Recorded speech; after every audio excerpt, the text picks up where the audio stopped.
وہ جانتا تھا کہ یہ محض وہمہ ہے اور اصلیت سے اس کا کوئی تعلق نہیں، لیکن پھر بھی اس کے قدم رک جاتے تھے اور وہ اپنے دل میں تمام بھیانک ارادے لیے موری کے اس پار کھڑا رہ جاتا تھا۔ وہ یہ سمجھتا تھا کہ اس کی زندگی کے 27 برسوں کی جھجک جو اسے ورثے میں ملی تھی اس لالٹین میں جمع ہو گئی ہے۔ یہ جھجک جس کو پرانی کینچلی کی طرح اتار کر وہ اپنے گھر چھوڑ آیا تھا، اس سے پہلے وہاں پہنچ چکی تھی جہاں اسے اپنی زندگی کا سب سے بھدا کھیل کھیلنا تھا، ایسا کھیل جو اسے کیچڑ میں لت پت کر دے، اس کی روح کو ملوث کر دے۔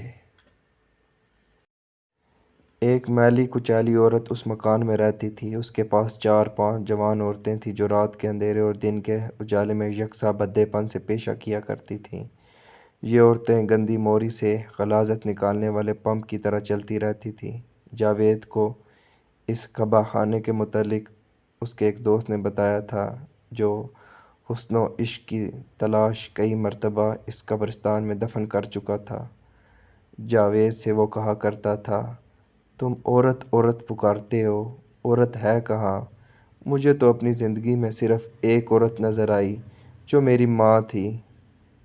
مستورات البتہ دیکھی ہیں اور ان کے متعلق سنا بھی ہے، لیکن جب کبھی عورت کی ضرورت محسوس ہوئی ہے تو میں نے مائی جیواں کے کوٹھے کو اپنا بہترین رفیق پایا ہے۔ باخدا مائی جیواں عورت نہیں، فرشتہ ہے، خدا اس کو خضر کی عمر عطا فرمائے۔ جاوید مائی جیواں اور اس کے یہاں کی 4-5 پیشہ کرنے والی عورتوں کے متعلق بہت کچھ سن چکا تھا۔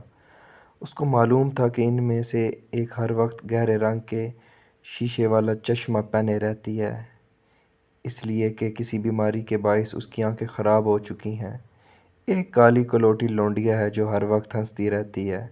اس کے متعلق جاوید جب سوچتا تو عجیب و غریب تصویر اس کی آنکھوں کے سامنے کھنچ جاتی۔ مجھے ایسی عورت چاہیے جو ہر وقت ہنستی رہے، ایسی عورتوں کو ہنستے ہی رہنا چاہیے۔ جب وہ ہنستی ہوگی تو اس کے کالے کالے ہونٹ یوں کھلتے ہوں گے جیسے بدبودار گندے پانی میں میلے بلبلے بن بن کر اٹھتے ہیں۔ مائی جیواں کے پاس ایک اور چھوکری بھی تھی جو باقاعدہ طور پر پیشہ کرنے سے پہلے گلیوں اور بازاروں میں بھیک مانگا کرتی تھی۔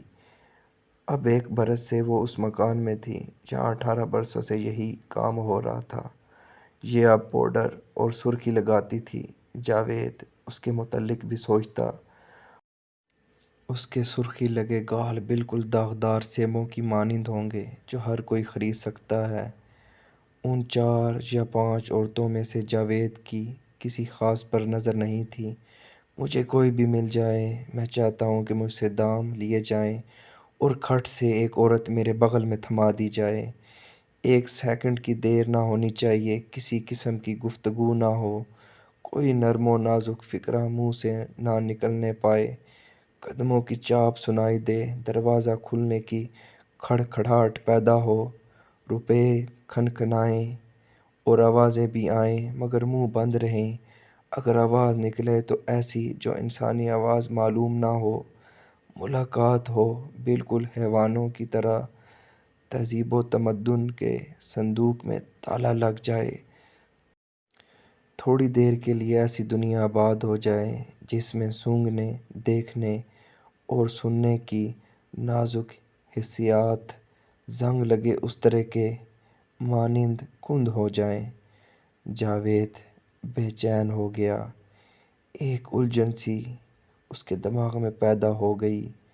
ارادہ اس کے اندر اتنی شدت اختیار کر چکا تھا کہ اگر پہاڑ بھی اس کے راستے میں ہوتے تو وہ ان سے بھی بھڑ جاتا، مگر میونسپل کمیٹی کی ایک اندھی لالٹین جس کو ہوا کا ایک جھونکا بجھا سکتا تھا، اس کی راہ میں بہت بری طرح حائل ہو گئی تھی۔